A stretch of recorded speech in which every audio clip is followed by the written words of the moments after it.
So, good morning, everybody. So, today our students of the MSc fourth year, fourth semester, they will be giving their final presentation on the basis of their term paper. So, welcome, students, and I would wish you all the best. And please try to give your presentation within 8 minutes and 2 minutes for discussion. Don't try to exceed the time. And it is really an honor that Dr. Shuprabhat Mukherjee is the external evaluator for today's examination. The examination, the marks today will be evaluated on 25. So 25 within 20, the evaluation marks will be 25. So I would like to start the proceedings. And uh, first person to present will be Abdul Jabbar Sheikh. Abdul, you can start presenting, please. Present your screen. Okay, sir. Okay.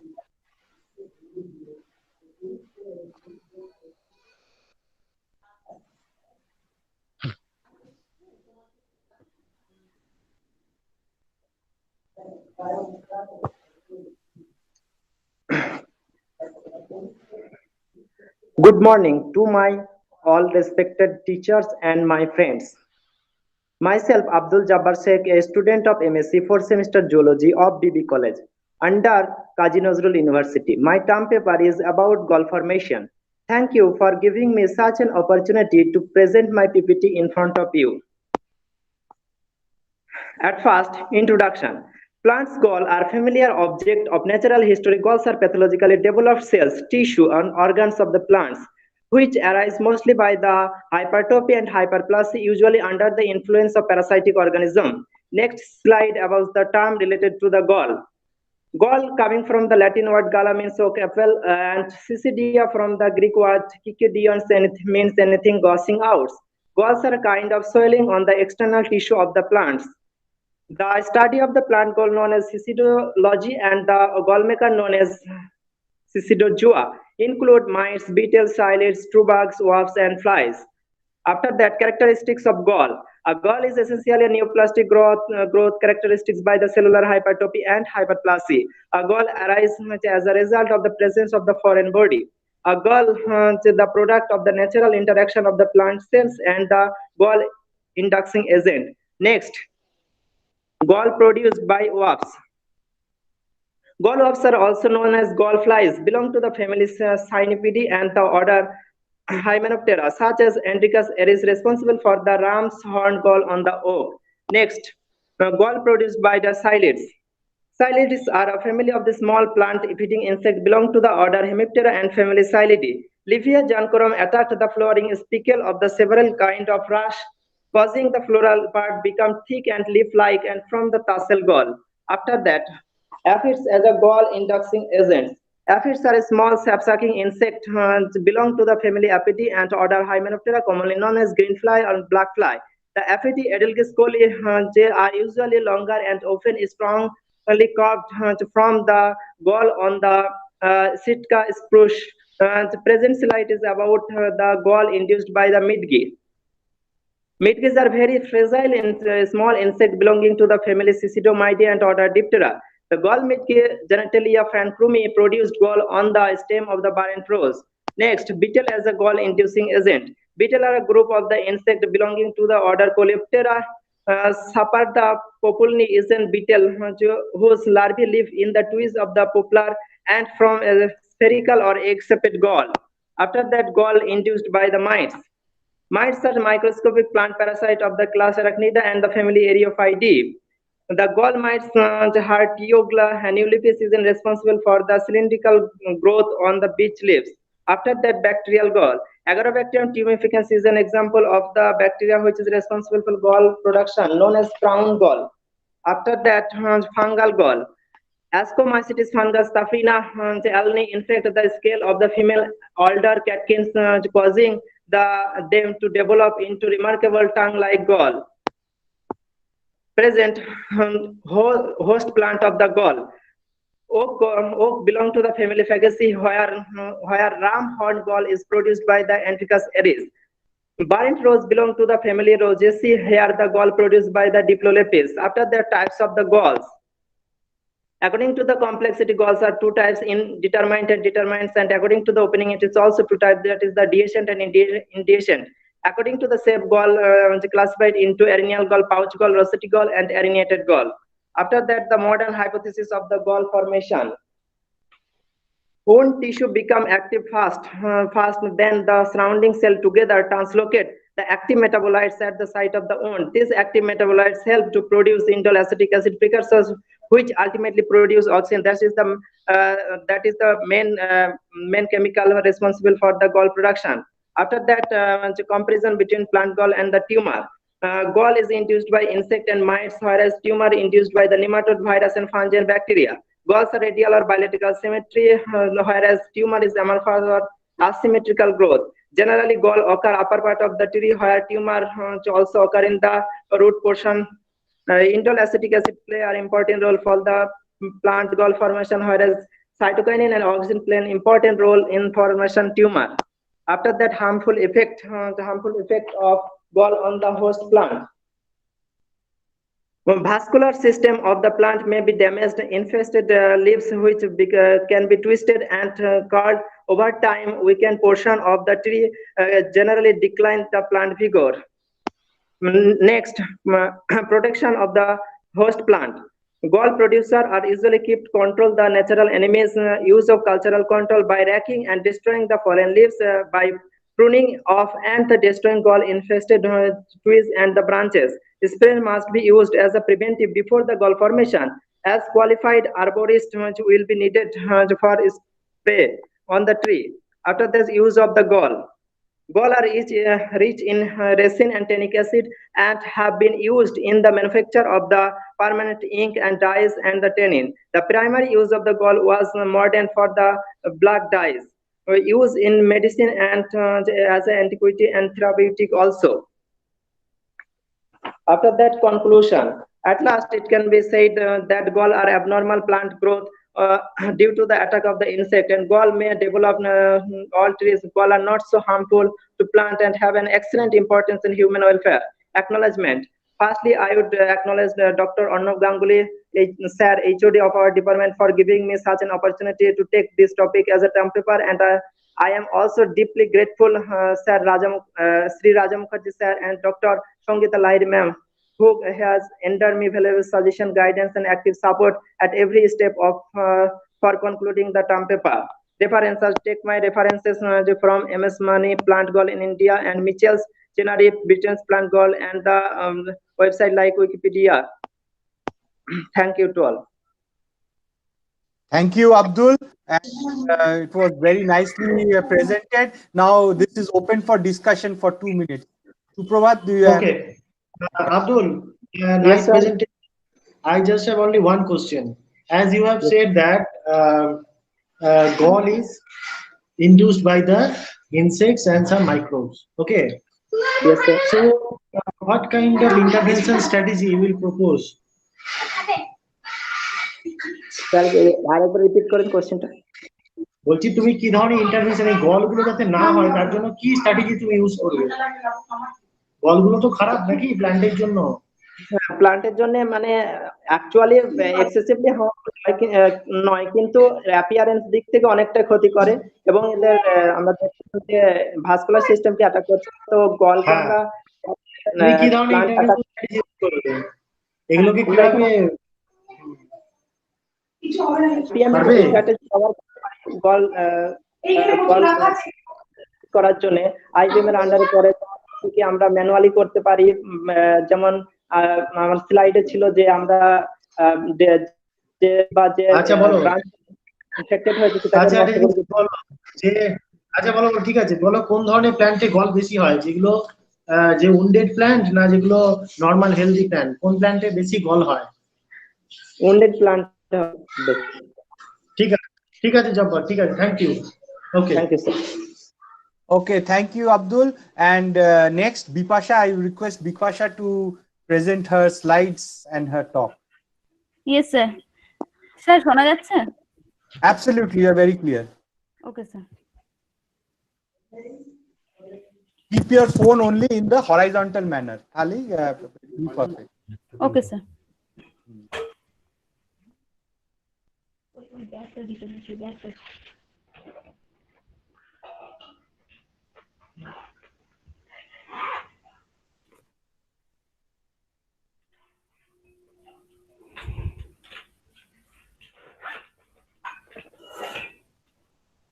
হ্যাঁ কোনটাকে হ্যাঁ হ্যাঁ perfect everything is perfect perfect okay start Good morning, respected teachers and my friends.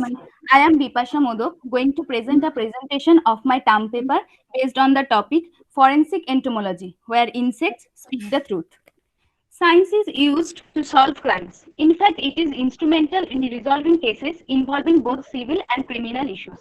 The term forensic is defined as pertaining to or connected with the law, while science is the study of the physical and natural world. But what is the role of insect in solving such criminal cases? As we all know, insects are most successful creatures on earth, and the other one is human. And human use insects for solving crimes for their unique ability from a very early ages. And the branch in which human takes the help of insects is termed as forensic entomology. So the forensic entomology is the application of the study of insects and other arthropods to legal issues. The field of forensic entomology has a much history than we might suspect, dating all the way back to the 13th century. The earliest known case of a crime being solved using insects evidence comes from China. In 1247, the Chinese lawyer Sang Tizus wrote a textbook on criminal investigations called The Washing Away of Wrongs. From this book, we know that the local investigator of China solved the murder case by seeing the attraction of flies to one of the sickles of villagers and concluded that the flies were attracted to the sickle because of invisible remnants of blood, and the murderer confessed to the crime. Before 1829, it was believed that flies are attracted by corpses at a very early stage of decomposition. The most important year in forensic entomology is 1855, when Dr. Bargett first introduced PMI in the field of forensic entomology. By the beginning of 21st century, forensic entomology came to the accept as an important forensic tool in many countries. When a person dies, a body immediately becomes a potential resources for insect colonization. According to Smith, 4 categories of insects can be found on a decomposing carrion. Among of them, Diptera and Coleoptera are most important. Some species from this group, 2 groups are shown here. Though insects are very advanced in solving crimes, but not much is known about what attracts insect to a decomposing body. Researchers suspect that the odors released by the microbes as they break down the body are a major factor. Some sulfur and ammonium-based compound present on the carrion is also responsible for attraction. When a dead body go through the decomposition process, insects attract to the carrion. It is the state of rotting or decaying. 5 stages of decomposition are mainly described. These are phase stage, which is the period between the moment of death and when the first sign of blood are apparent. The first insects to arise at site usually Californidae. The first visible sign of blood stage is a slight inflation of the abdomen, color changes and odor is noticeable. As shown in the picture, the active decay stage is characterized by wet appearance and strong odor of putrefaction. In advanced decay stage, most of the flesh is removed from the carcass and very little remains of the carcass found in the dry decay stage. Decomposition of dead body is controlled by some factors. Low temperature generally slow down the activity of flies, whereas garments like tight-fitting traps can advance the stages of decay during warm weather. Presence of pesticides and drugs sometimes slow down the rate of flies colonization, where most or more fat on the body allows faster decomposition. In forensic entomology, insects are mainly used to know the time of death.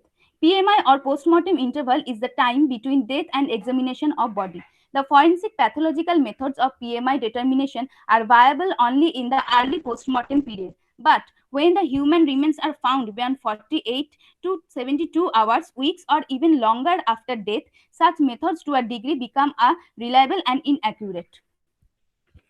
The rate of succession of defined insects are shown in the graphical presentation. As I have already shown that the rate of insects colonization on a cadaver is related to temperature. This model relates thermal energy directly to time, specifically examining the relation between growth and the temperature. When a body is decaying, some important changes are visible. Cooling of the body occurs after death since all metabolism comes to a stop. known as algor mortis, and a purplish blue discoloration occurs in livor mortis after 30 minutes of death. After death, muscles can be moved easily. Joints are frozen. This stage is known as rigor mortis. The primary purpose of forensic entomology is to determine elapsed time since death, but it is also used to determining the mode of death as well as the place of death. Here I mentioned 6 most important cause of death, which is characterized by presence of insects of different life stages. Some insects will colonize wounds on unclean areas on a living person, known as meiosis. It is a very common in case of child or senior abuse or neglect. As shown in the picture, meiosis like cutaneous, nasopharyngeal, auricular, intestinal, or urogenital meiosis occurs due to the infestation of the skin by developing larvae of a variety of fly species. To determine the cause of death, it is very important to do the molecular analysis of insects. A study by Zehner 2004 demonstrated that when maggots ingest the human tissue, the tissue can be extracted from the crop, undergo STR analysis, and generate a profile that can be compared against a corpse from which the maggots were feeding. To identify the dead body through the DNA typing method is applicable. It is 99.685% reliable, and this DNA typing method is first used to solve a badly burned body discovered with its face and neck colonized by fly larvae. But sometimes transfer of a cadaver to a new colony or location can alter microenvironmental conditions such as climate, indoor-outdoor condition, etc. It is essential for forensic entomologists to follow some rules of insect collection from cadavers. Here I have mentioned 10 basic rules. A forensic entomologist must have knowledge about photography as well as chemicals like ethanols to store the insect or maggots. Nowadays, forensic entomology is very famous and many scientists all over the world are working for the advancement of this field. Now I am going to present some recent research on this field. A new study published in the Journal of Medical Entomology shows that the other insect ones that are not normally associated with the human corpses also interact with dead bodies. In the given picture, a caterpillar found ingesting dried skin near the toenail of cadaver. Also, a scorpion fly is present. This provides more clue for forensic entomologists for future. Researchers at Cranfield University are using blowflies and other insects to develop a database by using cuticular hydrocarbons. This is a new insect database provide a library for forensic entomologists to refer to when investigating cases. A technique called direct analysis in real time or dark mass spectrometry gives forensic entomologists a faster fly IDs. Scientists at the university at Albany combined a quick mass spectrometry method with an innovative statistical model. It analyzes a sample instantly, making traditional time-consuming mass spectrometry look plodding. Now I am going to present a very hot topic, which is solved by forensic entomology. That is, the researchers of Murdoch University have made a promising discovery which could aid investigation into sexually motivated homicide. In case of sexual assault followed by homicide, investigation can be extremely challenging due to the fast degradation of the semen. But researchers found that the human DNA from the semen successfully even after 12 days of homicide. These all researches and findings introduced us to a new era of forensic entomology. Here I am presenting some articles and newspaper reports regarding forensic entomology. Some of them are very famous newspaper of that time. Forensic entomology can assist the pathologist in necrotic or drug intoxication of the cadavers. Entomotoxicology is a very important branch of forensic entomology which analyzes the carrion feeding insect to detect toxic substances. If a person dies by such toxins like barbiturate, cocaine, or even poisons, insect can reveal it, and by analyzing their body content, scientists can prove the cause of death. To investigate such cases, some modern investigation methodologies are needed. Here I am presenting such methodologies. Among of them, mitochondrial DNA and scanning electron microscope are famous. Though the foreign countries are advanced in this field, but nowadays India is also very. Dr. Pankaj Kulshrestha of Medical Legal Institute and other scientists like Bipasha, I think you should conclude it. You have exceeded your time. Yes, It's sir. Yes, sir. very nice. Please conclude it very fast, and Yes, so that we could open it for discussion. Sir আমার কনক্লুশনের কাছেই চলে এসেছি। Okay, fine. Go ahead. Though forensic entomology has various advantages, but there are some limitations also. I have mentioned these limitations in my presentation. Forensic entomology may not the last word in all death investigations, but the evidence from insects, if investigated by right person and with right techniques, can certainly complement and supplement other conventional procedures in forensic entomology. This is all about my presentation. At last, I would like to thank Dr. Amitabh Basu, Principal of BB College, and our HOD Sir, Dr. Arnab Ganguly, for giving me the opportunity to take this topic as my term paper. And I would like to acknowledge specially our mentors, Dr. Shongita Lahiri ma'am and Sri Raja Mukherjee sir, for their constant help. Thank you all. Thank you very much. Is there any questions? Bipasha, it's a very good presentation. And Thank you, really, sir. it's a pleasure to see that a student from MSc is studying the research papers. It's really a pleasure. I just have only one question. Yes, That sir. it, can you cite any recent case study where that forensic entomology was used to investigate any kind of crime station? Yes sir, recent study বলতে যে আমরা সবাই জানি যে সুশান্ত সিং এর যে কেসটা হয়েছে ড্রাগসের বা যেটা হয়েছে, ওইখানেও সুশান্ত সিং এর যখন ডেড বডিটা পাওয়া গেছিল, ওর উপর কিছু ব্লো ফ্লাইজ পাওয়া গেছিল যেগুলো ক্যালিফোরিডি ফ্যামিলির অন্তর্গত। তো এটা নিয়ে এখন ফরেনসিক এন্টোমোলজিস্ট তো মানে ওই ধরনের কিছু কাজ চলছে। একটা কোশ্চেন আছে, ছোট কোশ্চেন, সেটা হলো what kind of molecular biological technique will you use to study the fingerprint of a suspect? Yes sir, molecular এই ফরেনসিক এন্টোমোলজির মধ্যে মলিকুলার বায়োলজিকেও অ্যাটাচ করা হয়েছে। আমরা যা ওই ডার্ট মেথড এবং যে এসটিআর মেথড আছে, সেই মেথডের সাহায্যে প্রথমে একটা কমনলি ইউজ টেকনিকের নাম বলো। হ্যাঁ স্যার, সবথেকে কমনলি ইউজড একটা টেকনিকের নাম বলো। সবথেকে কমনলি ইউজ টেকনিকের নাম হচ্ছে স্যার এসটিআর। ওইটা সবার আগে ছিল, এখন তার সাথে ডার্ট একসাথে কম্বাইন করা হচ্ছে। এই কমন ইউজ টেকনিক হচ্ছে RFLP, okay, restriction fragment then polymorphism. Okay sir, okay sir, most common technique. Okay, okay sir, thank you for your very good presentation. Thank you sir. Thank you, Bipasha. So, and now I would request Debanjali to give her presentation. Debanjali Sarkar.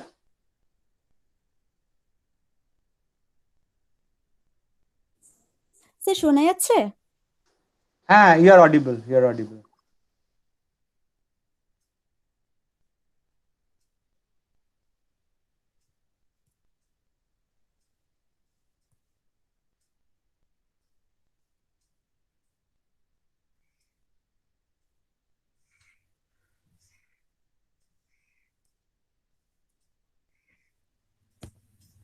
Sir শুরু করব?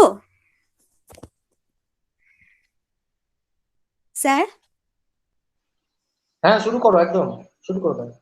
Okay sir. Good morning, sir. Myself Debanjali Sarkar, a student of PG Department Zoology, BB College. I am thankful to the Kazi Nazrul University for introducing this dissertation as a compulsory in the postgraduate syllabus of zoology. Today, I will present on bioluminescence in insects. The silent sparks of fireflies on a summer night seem so magical. It always attracts me since childhood. So when a living organism produces and emits light as a result of a chemical reaction, the process is known as bioluminescence. Bioluminescence is a product of a chemical reaction in an organism, so it is also called chemiluminescence. Bioluminescence involves a class of chemicals called luciferin and luciferase. Here, less than 20% of light is thermal radiation, so it is also called cold light emission. What is difference between the bioluminescence and the fluorescence? The fluorescence involves the excitation and emission of light, but in bioluminescence, the chemical energy is transformed into light. A great diversity of the insects has been found to possess the ability to emit light. Bioluminescence is known to occur in various Coleoptera as well as in few Collembola such as Onychurus armatus, in the Hemiptera such as Falgora lanternaria, and in some larval Diptera of the families Platuridae and Bolitophilidae. The light-producing organs occur in various parts of the body. Onychurus species emits glow from the whole body. In Photiurus species, there is an pair of light organ in the ventral region of each of the 6th and 7th abdominal segments. But in female, the light organs are smaller and only occur in one segment. In Falgora, the light organ is in the head. Each light organ of an adult firefly consists of a number of large cells called photocytes, which lie just beneath the epidermis and are backed by several layers of cells called dorsal layer cells. The cuticle overlying the light organ is transparent, and the photocyte form a series of cylinders with trachea and the nerves running through the core of each cylinder. After entering in the photocyte, the trachea gives off tracheoles. The origin of the tracheoles enclosed within tracheal end cell and the tracheolar cell. The photocytes are packed with photocyte granules. Light is produced in the peroxisomes. The luciferin oxidizes in the presence of a catalytic enzyme, luciferase, to create light and an ineffective compound, oxyluciferin. It is a two-stage reaction: adenylation of the luciferin and the oxygenation of the luciferyl adenylate. The light produced by the bioluminescence organs is yellow-green in color, extending 520 to 650 nanometer in Photinus and the Lampyres. In case of railroad worm, where the light organs on the thorax and abdomen produce green to orange light, and that on the head produces red light. Various modes of light emissions giving the different glow pattern: the continuous glow, that is produced without interruption, and the intermittent glow lasts only for few seconds. The pulsation glow, light is emitted in pulses ranging 6 to 13 pulses per minute, and the flash of glow consists of a burst of light which remains only for a short duration with greater intensity. How this light production is controlled?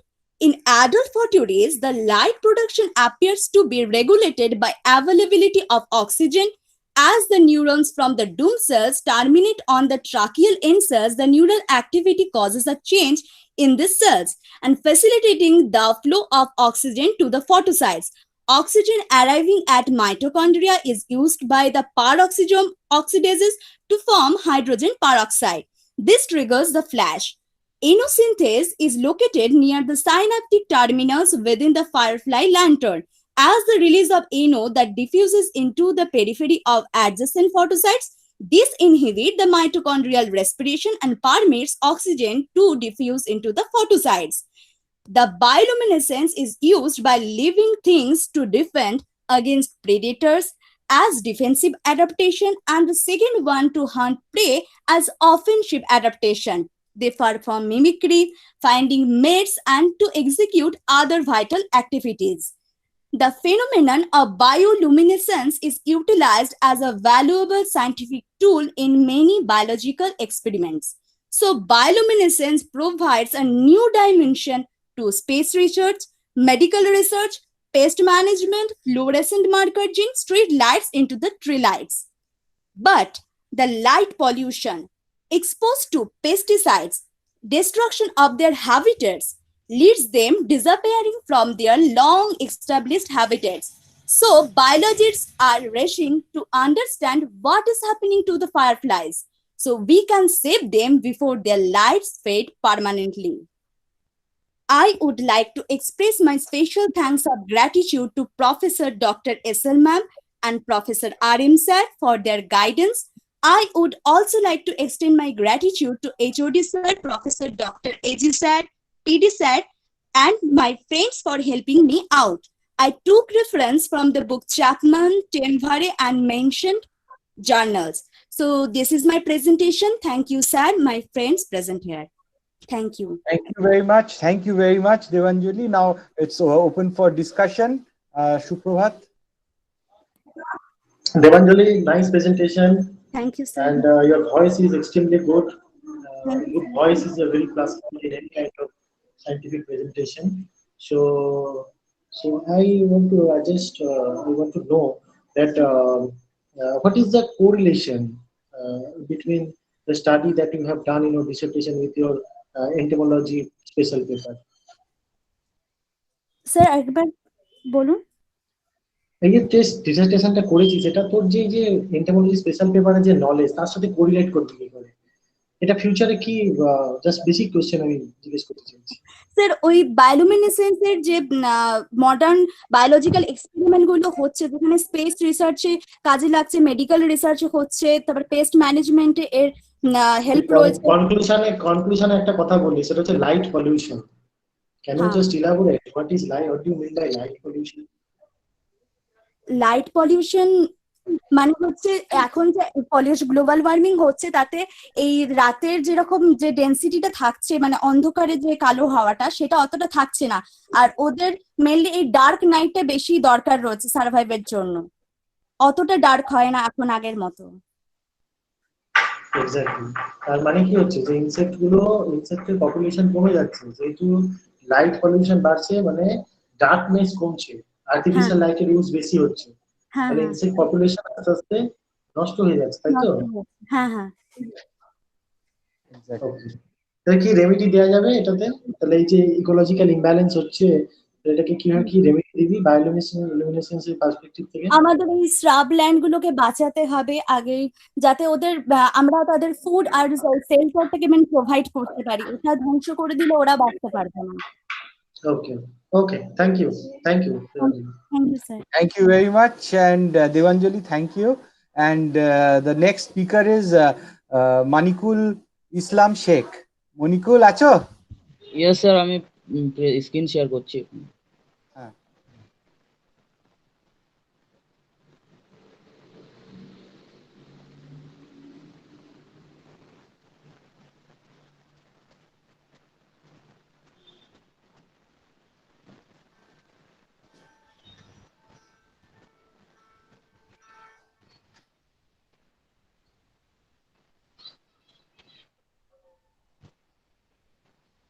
দেখা যাচ্ছে sir?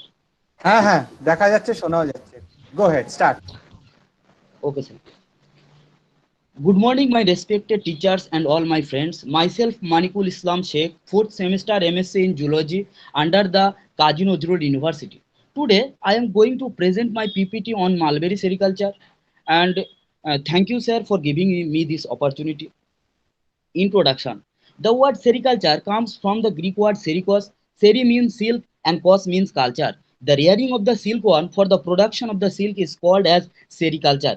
Silk is obtained from some insects, which are the silk moth Bombyx mori, feeds on the mulberry plant, and hence the silk is known as the mulberry silk, and commercially silk obtained from other insects known as the non-mulberry silk. Next is about history of sericulture. Historical evidences shows that silkworm first discovered in China, but later it spread to other parts of the world. Next, in this slide, I have inserted a table that shows 4 different types of silk, and their host plants and the silkworms and the distribution in India, etc. Next, silkworm. Mulberry silkworm. The mulberry silkworm is the Bombyx mori under the order Lepidoptera and family Bombycidae. And silk is produced by this silkworm is called the mulberry silk. It feeds on the leaves of the mulberry plants, Karnataka, Andhra Pradesh, West Bengal, Jammu, Kashmir, which together accounts for 92% of country's total raw mulberry silk. Next, life cycle of Bombyx mori. Bombyx mori, being a holometabolous insects, undergoes complete metamorphosis with 4 stages in their life cycle: egg, larva, pupa, and adult. Adult moth. The adult Bombyx mori do not take any food and incapable to fly. Their lifespan is only 3 to 6 days. The body consists of 3 parts: head, thorax, and abdomen. Head is small and bears mouth, antenna, and 2 compound eyes are present. Thorax has 3 segments: prothorax, mesothorax, and metathorax. Each thoracic segment bears a pair of 5 jointed legs. abdomen. Male has 8 abdominal segments with a pair of hooks that are actually help in copulation. Eggs. After mating of 12 to 24 hours, the pair get separated and female starts laying eggs. Mostly female lay about 150 to 300 eggs. There are two types of eggs are found, diapause eggs and non-diapause eggs. Diapause eggs hatch out within 11 to 14 days and non-diapause takes about 9 to 12 days. Larva. The larva of Bombyx mori is commonly called the silkworm. During growth, the larva molts 4 times. It is 3 mm long and black in color. It takes about 21 to 25 days for hatching. Pupa. Once the cocoon formation is over, the larva molts inside and transforms into the pupa, and this process is called pupation. The pupal stage continues about 10 to 12 days. In this slide, the whole process of sericulture actually divides into 3 main steps: cultivation of mulberry plants, rearing of cocoon, reeling of cocoon. Next, moriculture. The cultivation of the mulberry plants is called the moriculture. Favorable soil for mulberry growth are sandy loam, loam and clay loam. The soil pH under water retaining capacity of field, quality of mulberry variety, temperature, etc. actually influence on leaf yield. Planting process. Plantation can be done by 2 ways: pit system and in raw system. The pit system, in pit system, there are 3 inch into 3 inch spacing are used, and for raw system there are 2 inch into 2 inch spacings are used. Next, rearing of cocoons. Selection of silkworm race. Multivoltine races should be selected for having the capability to complete 5 to 6 life cycle per year. But in India, bi and univoltine mulberry are also selected. Silkworm seed production. Hybrids of multivoltine and bivoltine reared commonly commercially for its superior quality and huge quantity of the eggs. Grainage. These are the places where seeds are protected at large scales. Healthy disease-free cocoons or pure races are selected and preserved at 23 to 25 degrees centigrade in wooden trays, and after emergence it transfers into the plastic trays allowed to copulate with the males, and within 12 hours the female lay about 400 to 600 eggs. Reeling of cocoons, harvesting. It is removing and selection operation of cocoons from mountains and sell them to market or to transport to the reeling industry. Reeling. Removal of the silk thread. About 58% of the silk in each cocoon is reable, and in this steps, cocoon drying, cocoon boiling and brushing methods are also used. This picture actually showing the whole processes that are involved in silk production. Next, silk. Silk is a proteinaceous secretion from the silk gland of mature silkworm larva. It has 2 main components. One is the fibroin and another is the sericin.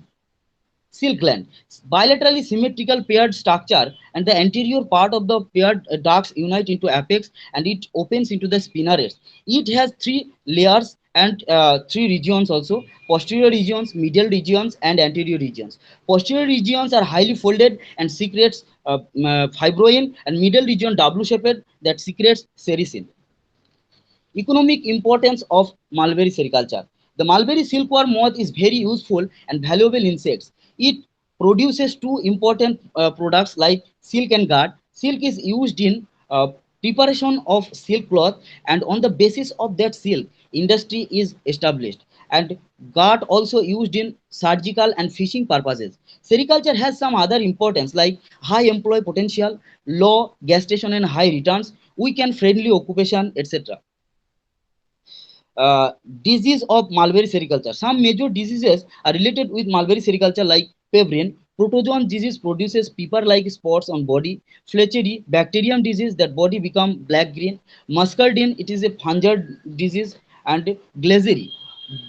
Borrelina virus causes swelling of segments and skin rupture. Some enemies are of mulberry sericultures are Ugifly, like Ugifly. In India, Ugifly is the major enemies of mulberry sericulture. Young maggots bore into the body of silkworms and live and eat fat body for about a week and causing a death. And some other enemies are like beetles, ants, etc. In India, some research centers are present like Central Research and Training Institute, Karnataka, West Bengal and Bangalore, and the Central Silk Board established in the year 1958. The activities of the board is research and technology development, seed maintenance and development of sericulture and silk industry.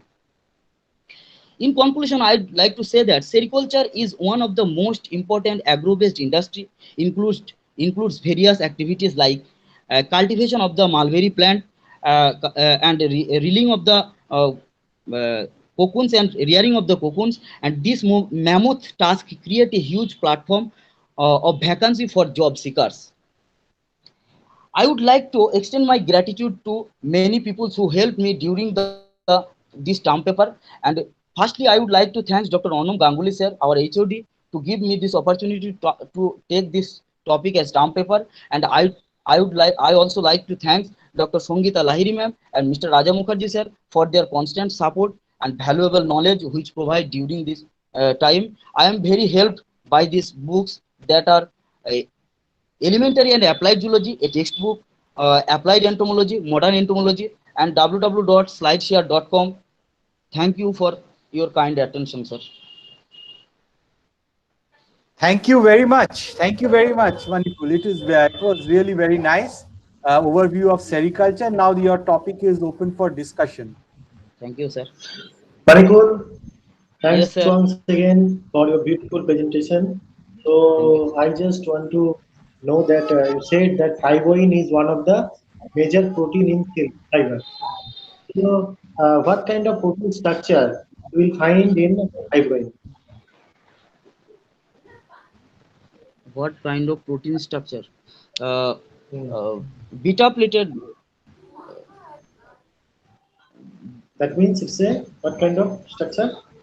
Primary, Beta secondary, plated, tertiary, or quaternary? It is tertiary, sir. No, no, no, no. you were saying something. It's beta pleated sheets, right? Beta plated sheet, sir. Actually, And uh, okay, secondary, sir. Secondary. Yes, yes. Secondary, sir. Secondary Secondary. structure. Alpha yes, helix yes. and beta helix are the secondary structures. Yes, sir. Okay, Manikul. And so the silk fiber, what are the environmental factor that actually decides the quality of the silk fiber? Silk fibre actually sir silk ফাইবারের quality depend করে বিভিন্ন জিনিসের ওপর, যেমন যেখানে চাষ হবে তার জমির মাটির কোয়ালিটির ওপর, তারপরে তার টেম্পারেচার, তার এনভায়রনমেন্টস, তার পিএইচ, এই সমস্ত কিছু নির্ভর করবে স্যার একটা সিল্ক ফাইবার কতটা উন্নতি হবে আর কি, এই সব কিছুর ওপরই। এবং নিউট্রিশন, যে প্ল্যান্ট, তার কোয়ালিটি অফ দ্য প্ল্যান্ট যার উপর গ্রো করবে এই মালবেরি প্ল্যান্টটা নিউট্রিশনাল স্ট্যাটাস, তাই তো? হ্যাঁ okay, sir. Okay. Thank you, Monikul. It was খুবই ভালো হয়েছে. It was wonderful. And now I would like to invite Priya Mukherjee to thank you sir. welcome, Monikul. Priya, are you there? Yes, sir. Okay, Priya, go ahead. Okay, sir.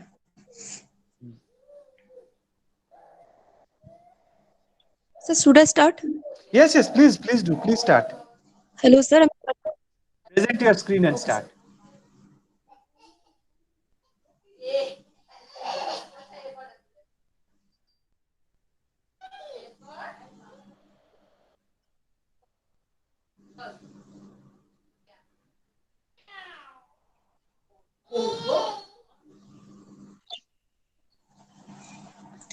Yeah. Good morning, everyone. Thanks for being here today. I am Priya Mukherjee, student of BB College Postgraduate Department. Today, I will talk to you about edible insects have future prospect for food and feed security.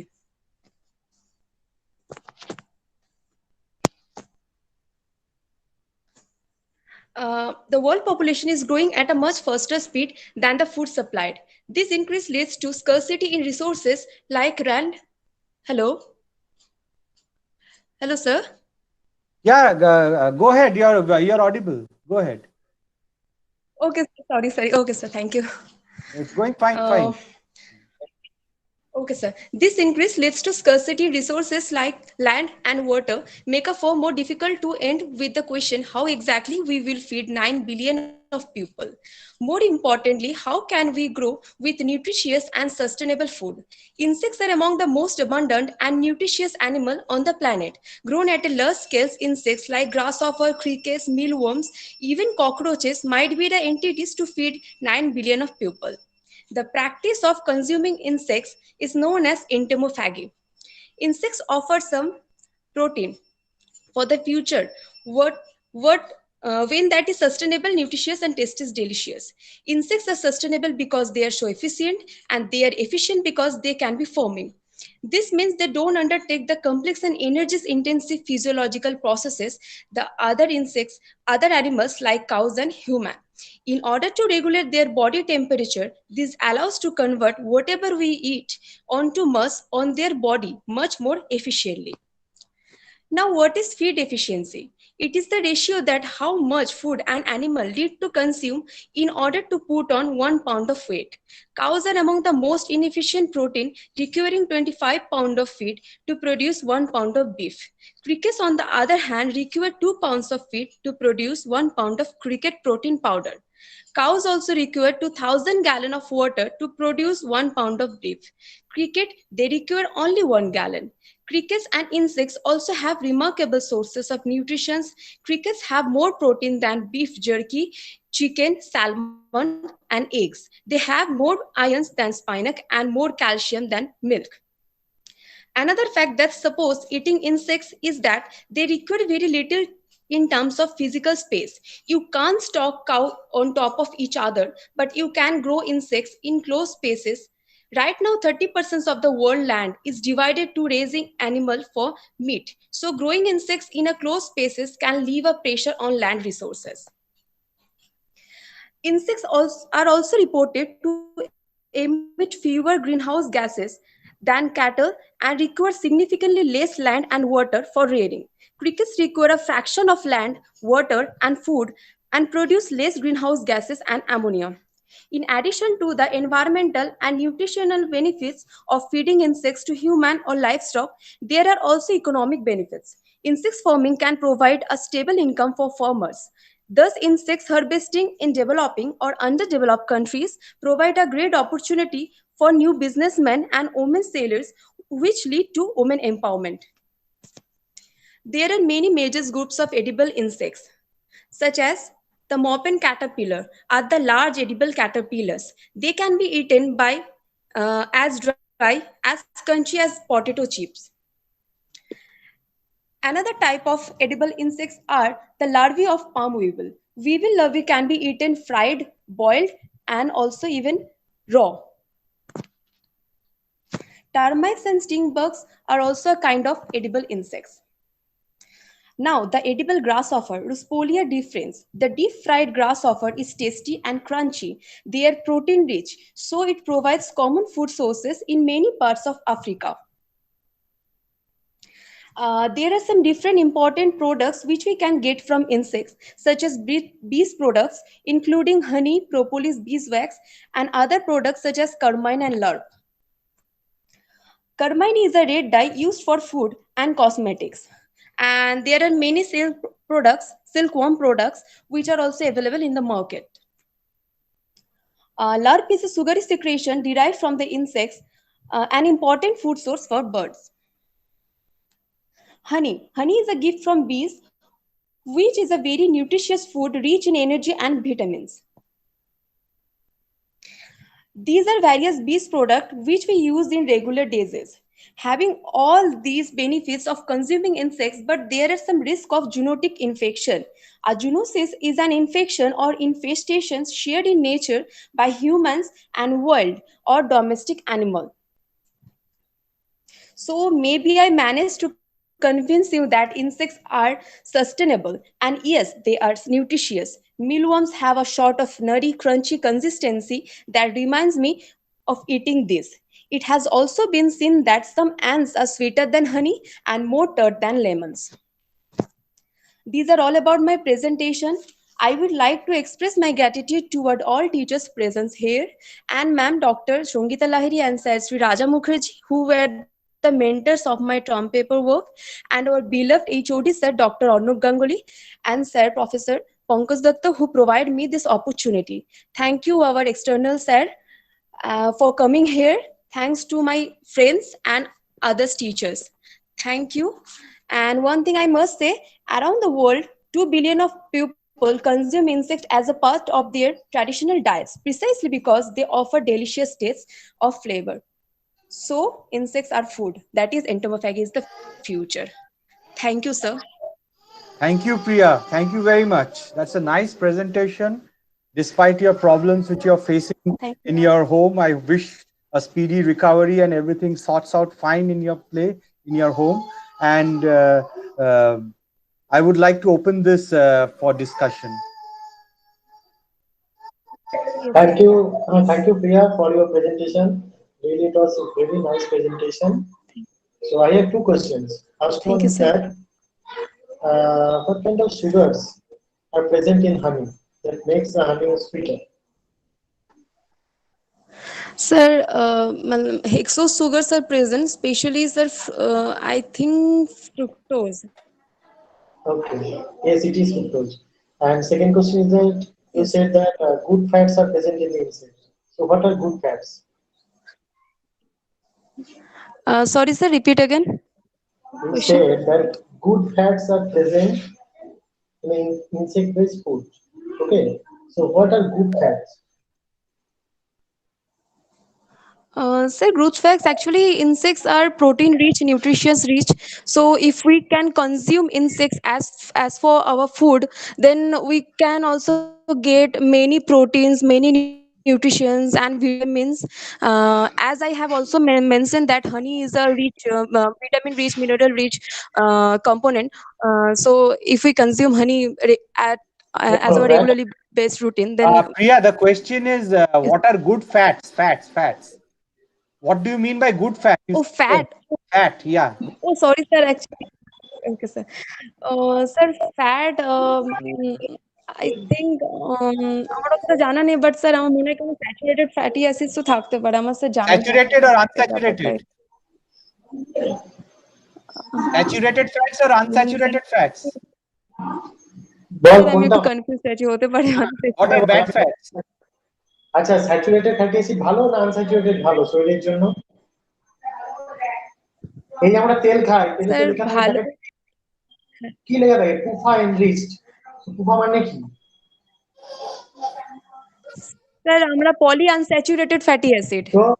তো Yes, what are they good are fats? good. They are good fats.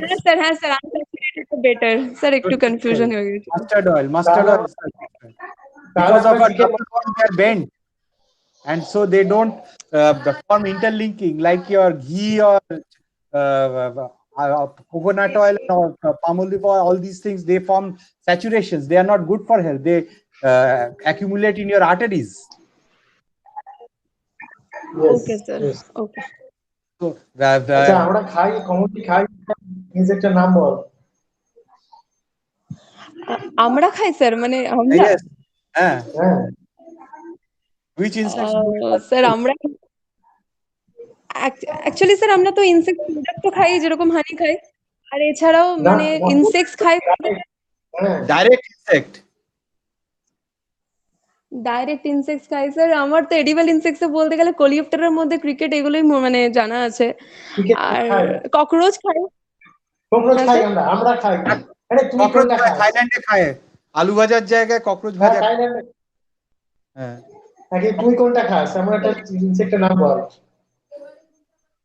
আমি খাই sir, একদম মনে পড়ে, আমার তো কিছু বলে আমার জানা নেই।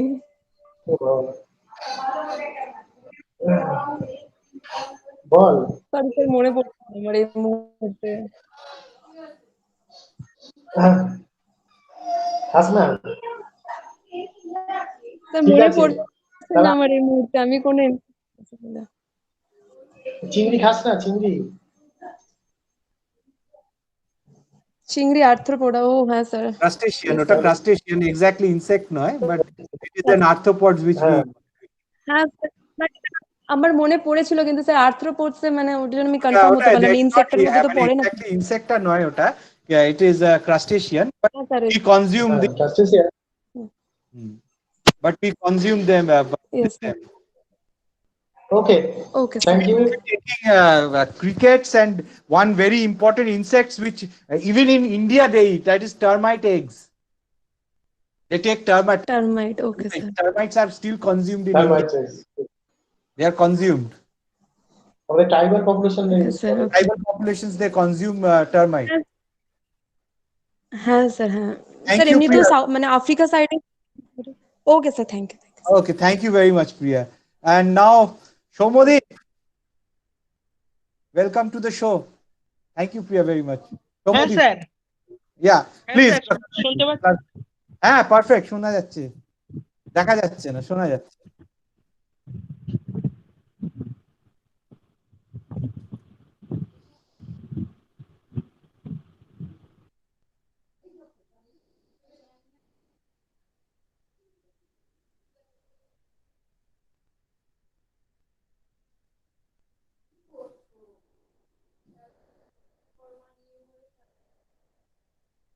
Okay, I think Shomodip has lost his connection.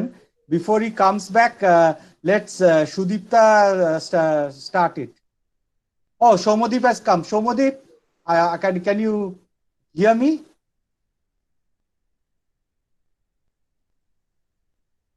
Shomodip?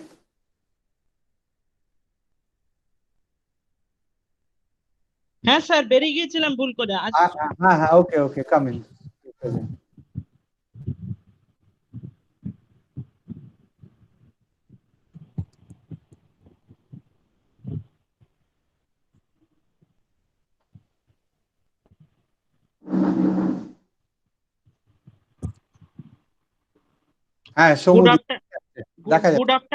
Good afternoon, my respected teachers. Today I, Shomodip Rai, student of BB College, PG Department, Zoology, discuss about my term paper, Biological Control of Pest. At first, we discuss what is pest. The term pest derived from Latin word pestis, meaning plague or contagious disease. Pest is any organism which occurs in large numbers and conflict with man's welfare, convenience, and profit. Now let's define biological control. Biological control defined as the action of parasites, predators, and pathogens in maintaining another organism's density, for example, pest density at a lower average than would occur in their absence. Now let us discuss types of biological control of pests. There are three basic types of biological control of pests. One, importation, two, augmentation, and three, conservation. Importation or classical biological control involves the introduction of pest natural enemies to a new locale where they do not occur naturally. Control is greatest if the agent has temporal persistence, so that it can maintain its population even in the absence of its target species. One of the earliest successes was in controlling Neisseria purchasing in Australia using a predatory insect, Rhodolia cardinalis. Augmentation involves supplemental release of natural enemies that occur in a particular area, boosting the naturally occurring populations there. In inoculative release, small number of control agents are released at intervals to allow them to reproduce. Are released and tables to allow them to reproduce in the hope of setting up longer-term control, constituting prevention rather than cure. An example of inoculative release occurs in the horticultural production of several crops in greenhouses. Periodic releases of parasitoidal wasps, Encartia formosa, are used to control greenhouse whitefly, while predatory mite Phytocellulus persimilis is used to control of the two-spotted spider mite. Now comes to conservation. The conservation of existing natural enemies in an environment is the third method of biological pest control. Cropping systems can be modified to favor natural enemies, a practice sometimes referred to as habitat manipulation. Providing a suitable habitat such as a shelter belt, hedgerow, or beetle bank where beneficial insects such as parasitoidal wasps can live and reproduce. Now let's come about Biological control agents. Predators. Predators are mainly free living species that directly consume large number of prey during their whole lifetime. Given that nearly many major crop pests are insects, many of the predators used in biological control are insectivorous species. For example, ladybird beetles and in particular their larvae devouring up to mainly feed upon voracious predators of aphids and also consume mines and scale insects also. The spotted ladybird beetle Coliomegila maculata is also able to feed on eggs and larvae of Colorado potato beetle. The larvae of many hoverfly species principally feed upon aphids. Now let's come about parasitoids. Parasitoids lay their eggs on or in the body of insect host and ultimately kill the host. Most insect parasitoids are wasps or flies. Major groups are Ichneumon dwarfs, which mainly use caterpillars as hosts, Bracony dwarfs, which attack caterpillars, as well as a wide range of other insects, including aphids. As for example, the parasitoid was Aloidis sp. parasitizing a gypsy moth caterpillar, a serious pest of forestry. Now let's come about role of pathogens in biological control. Bacteria. Bacteria used for biological control infect insects via their digestive tract. So they offer only limited options for controlling insects with piercing, sucking type of mouthparts such as aphid, scale insects, etc. Bacillus thuringiensis, a soil-dwelling bacterium, is the widely applied species of bacteria used for biological control.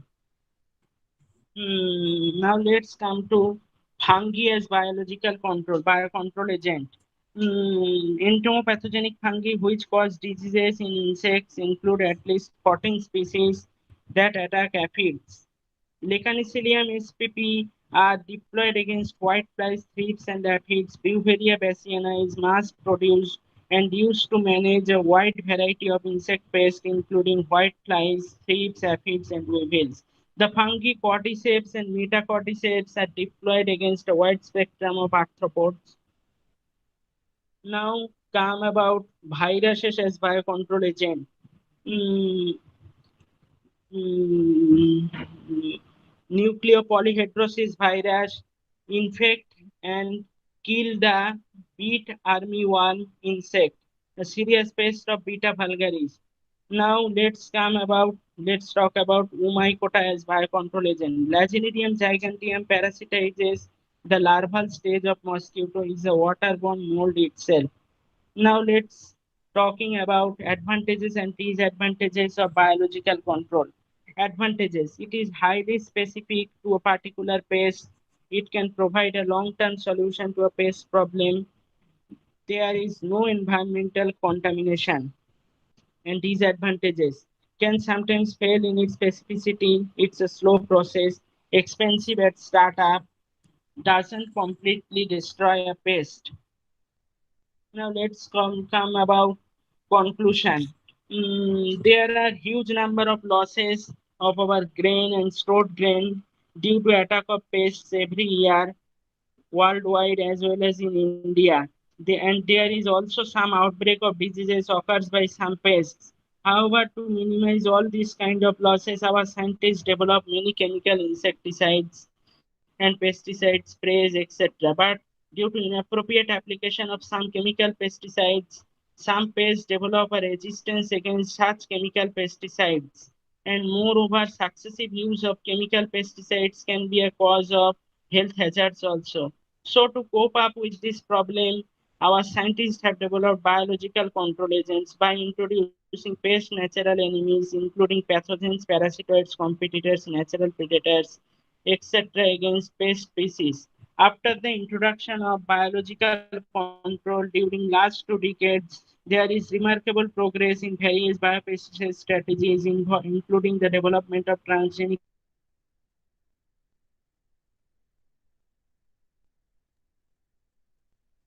pesticides, herbicides,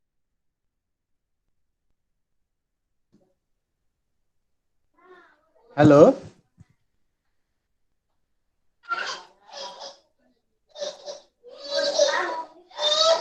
Hello, Shomodeep. I think Shomodeep is on. We will have his discussion session later. Shudipta, please start your. Our Shomodeep respected, presenting. our respected,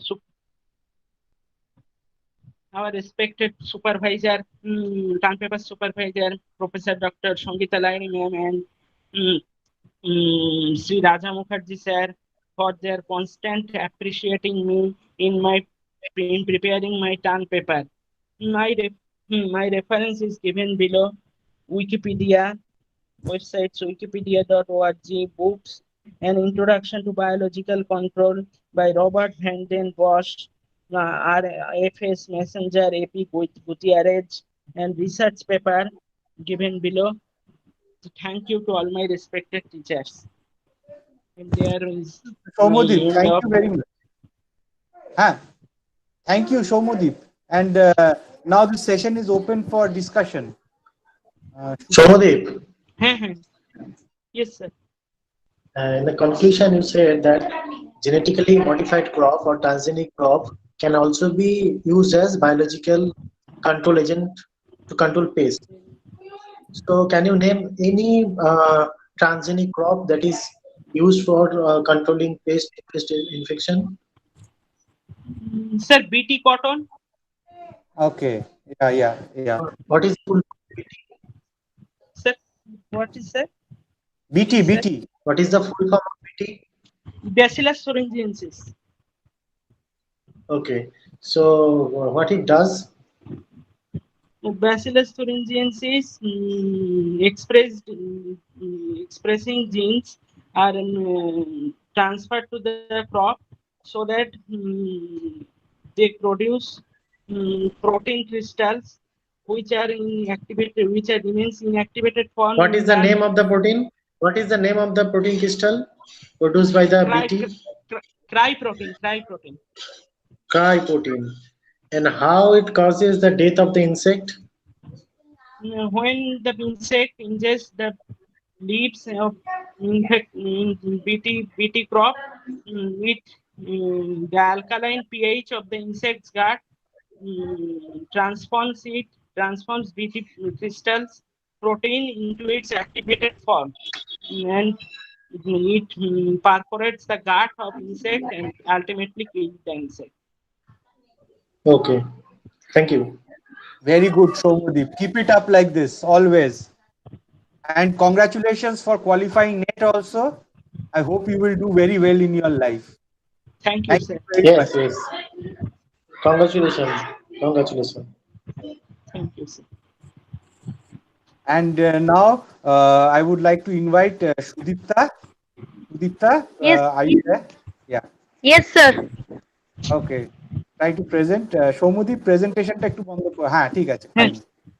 Okay. Shudipta, the stage is yours. Yes, sir. Okay.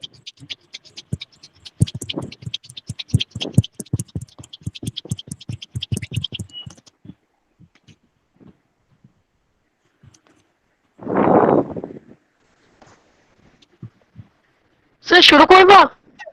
হ্যাঁ শুরু করো। আচ্ছা।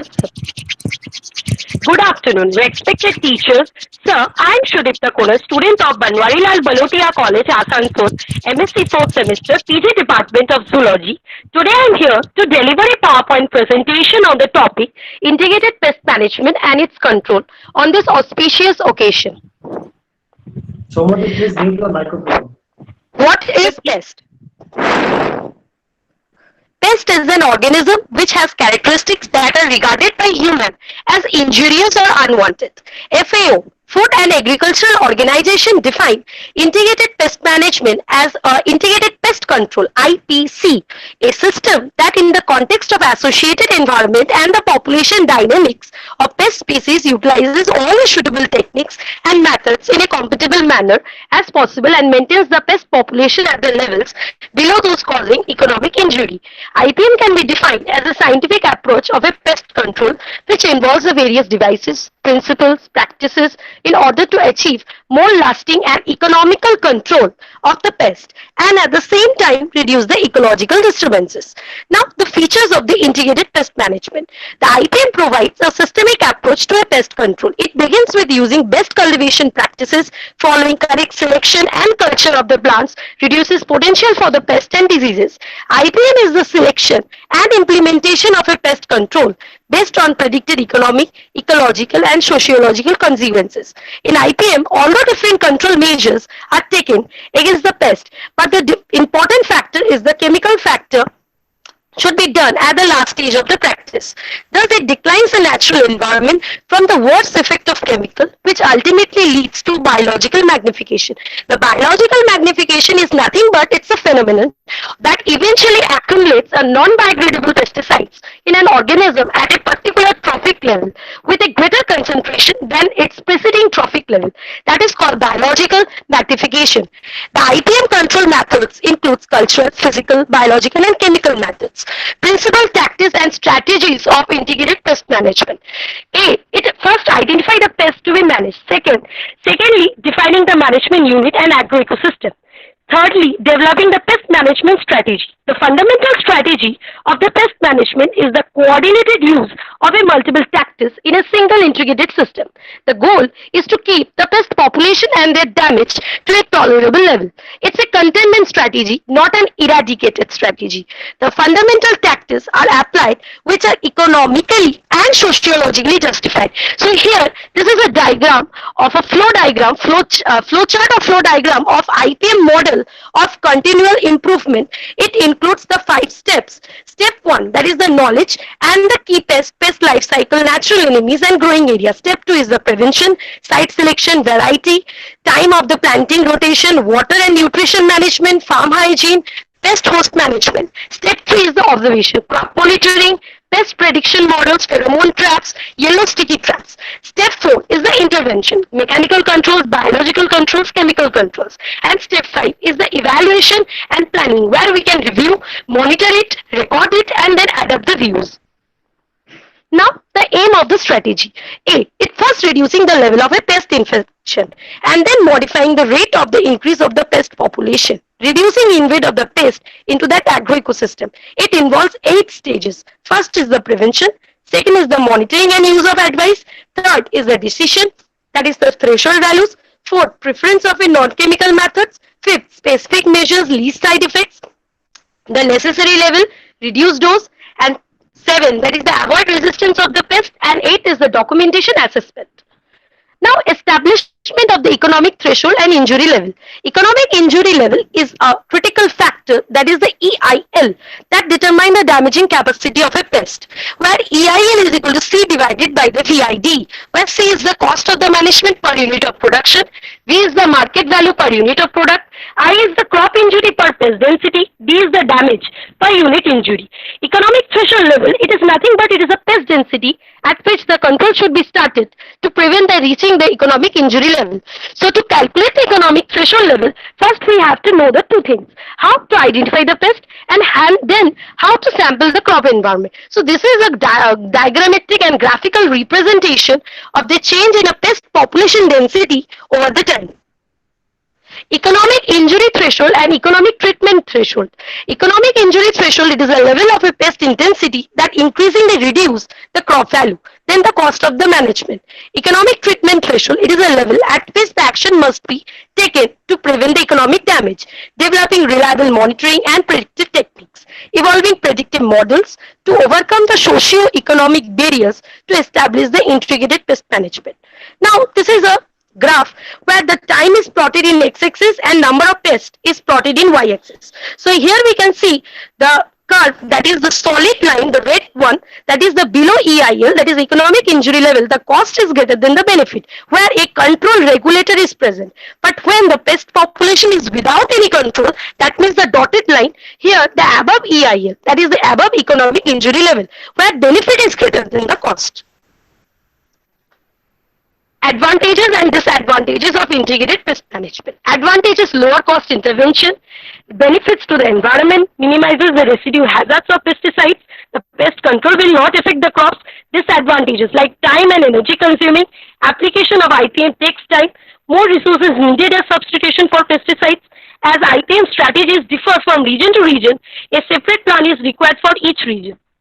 Now, the control of the integrated pest management, cultural control. It involves a tilling, cultivation, crop rotation, control irrigation, use of trap crop, that is the cotton pests are trapped by ladyfinger, use of clean seed, clean cultivation and cultivation of resistance variety. Mechanical control. It involves the collection and killing of insects by working with hand, sometimes with aid of some simple equipments like bag, nets, traps, and use of the hand picking, shaking, jerking, use of the light trap. Chemical control of the pest. Chemical controls like organophosphate, organochlorine, carbamates, pyrethroids, botanicals, all are used. Organophosphate. These compounds are generally polar and hydrophilic and are derivatives of mineral acid. That is dimecron, malathion, parathion are the examples. And organochlorine, these are chlorinated hydrocarbons, example like DDT, methoxy DDT. Carbamates, they are analog of carbamic acid, but their carbonyl hydrogen and amino hydrogen is replaced by the alkyl or aliphatic or aromatic groups. So pyrethroids, they are synthetical in origin, but analog to natural occurring botanical insecticides. Example like permethrin and deltamethrin. Botanicals, insecticides of plant origin, also known as Botanilab, that is Azadirachta indica, that is the scientific name, the neem insecticides. Biological control of the pest, predators. The searching behavior is important of predator-prey interaction in biological control. Adult predators may be monophagous, oligophagous, and polyphagous. Predators use a visual and chemical clues to locate the plants with a prey and may also use a prey pheromones as clues. Bacillus thuringiensis is a gram-positive soil-dwelling bacterium commonly used as biological pesticides. Nematodes. Yes, sir. Please conclude. Your 8 minutes is over. Okay, so please conclude. Go to the conclusion slide. আস্তে আস্তে সে এটা গুটিয়ে ফেলো, হ্যাঁ, try to আচ্ছা আচ্ছা, okay sir, fine sir. নেমাটোডস, sir শেষের দিকেই এসে গেছে। Nematodes. Nematode parasites of insects are now available commercially for the agriculture application, genera like the Steinernema and Heterorhabdites. So biological control like the PIP, that is plant incorporated protectants, and RNA interference pesticides. So hormonal control like Ecdicin as insecticide, where the resorption of the old cuticle deposition, hardening and tanning of new cuticle can be used, and juvenile hormone can be also used as a hormonal control, that is the derivatives of this hormone can be also used as an analog, and mimics, that is called juvenoids, example like methoprini, and insect growth regulators, the commonly newer IGR example is the phenoxycarb. It can be of several types: juvenile hormones, chitin synthesis, and trizine derivatives. That is shown in the figure, that is the Tribolium castanea. It can show insecticidal effects, chitin content, and cuticle formation. Now the genetic and biotechnological control of the pest. The genetic control, it involves sterility in the pest species by genetic manipulation. Biotechnological, here we can use a resistant plant, that is the recombinant DNA can be used to create a resistant variety where the resistance is known, and the most effective method has been inserting the gene sequences from other resistant organisms into a DNA of the target organism.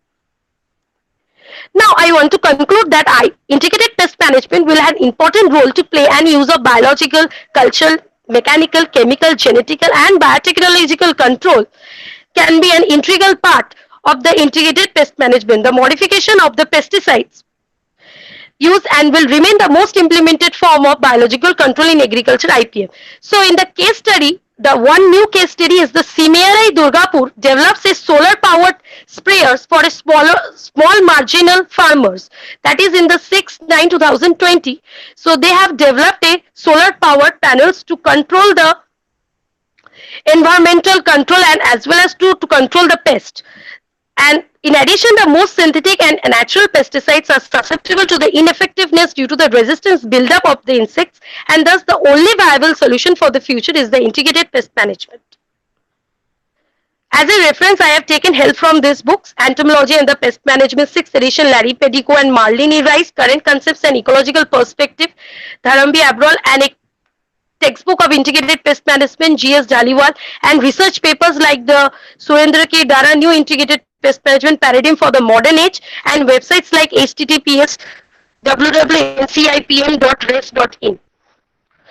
So lastly, I would like to express my special thanks of gratitude to our principal sir, Dr. Omitabu Basu sir, Assistant Professor Dr. Arnab Ganguly sir, Head of the Department, Assistant Professor Dr. Shongita Lairi Madam, Shri Raja Mukherjee sir, Guest Lecturer, and as well as the Dr. Suprabhat Mukherjee sir, and all the assistant professors and teaching and non-teaching staffs of PG Department of Zoology who gave me this golden opportunity. Sir, madam also helped me to complete this my term paper PowerPoint presentation on this integrated pest management and its control within this limited time frame. Thank you, sir. Thank you very much. Thank you very much. It's open for discussion. Thank you. Very nice presentation. Very informative presentation. Sir, একটা video ছিল। ওকে, video দেখাস না বাবা, দেখাতে হবে না, ছেড়ে দাও। আমি কয়েকটা কোশ্চেন করে নিই। খুব ভালো প্রেজেন্টেশন হয়েছে। তো তুই আমাকে একটা ন্যাশনাল এজেন্সি আর একটা ইন্টারন্যাশনাল এজেন্সি নাম বল যারা পেস্ট কন্ট্রোলকে মনিটর করে। National agency, national and international agency. একটা করে নাম বল।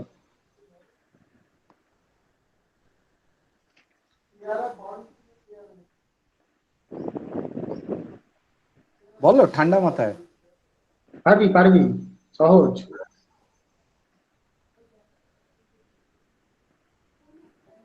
আচ্ছা ছেড়ে দে। হ্যাঁ, গভর্নমেন্ট থেকে করে, ন্যাশনাল গভর্নমেন্ট থেকে করে। ওই হ্যাঁ, নামটা তো ওই ফার্মারের একটা, যেমন ধর পলিউশনকে কন্ট্রোল মনিটর করে পলিউশন কন্ট্রোল বোর্ড, ঠিক আছে? হ্যাঁ কেউ কন্ট্রোল করে, আমাদের একটা বোর্ড আছে, ঠিক আছে? আচ্ছা শোন, বল অর্গানোফসফেটের মেকানিজম অফ অ্যাকশন কি? What is the mechanism of action of organophosphate insecticides, যেগুলো আছে আমাদের।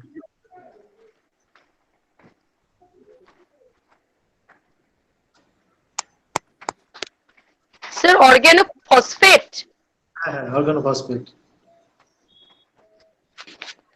স্যার মেকানিজম অফ অ্যাকশনটা বলবো? ইয়েস। আচ্ছা স্যার, অর্গানোফসফেট হচ্ছে মানে বেসিক্যালি এটা হচ্ছে less persistent to the organochlorine, যে হ্যাঁ মানে অর্গানোক্লোরিন পেস্টিসাইডটা।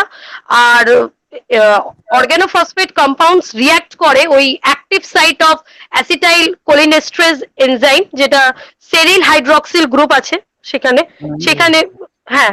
তো মানে এই অর্গানোফসফেট কম্পাউন্ডস গুলো হচ্ছে মানে এগুলোকে বলে অ্যান্টি কোলিনেস্ট্রেজ এজেন্টস। ঠিক আছে। আর এটা ইনহিবিট করে নিউরোমাসকুলার জাংশনকে। ঠিক আছে। তো তাহলে আমরা যদি কোনো পেস্ট ইন্টিগ্রেটেড পেস্ট ম্যানেজমেন্ট বলি, তাহলে কি সাজেস্ট করবি? What will be your suggestion? What kind of strategy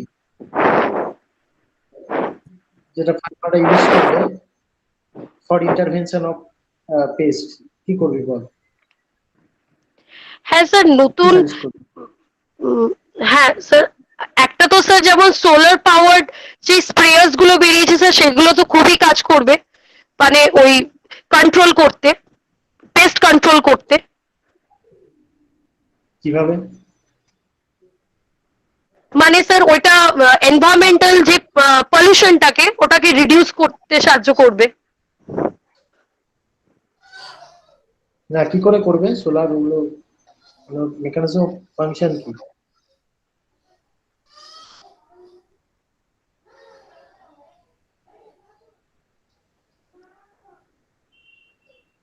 ঠিক আছে সুদীপ্তা, থ্যাংক ইউ।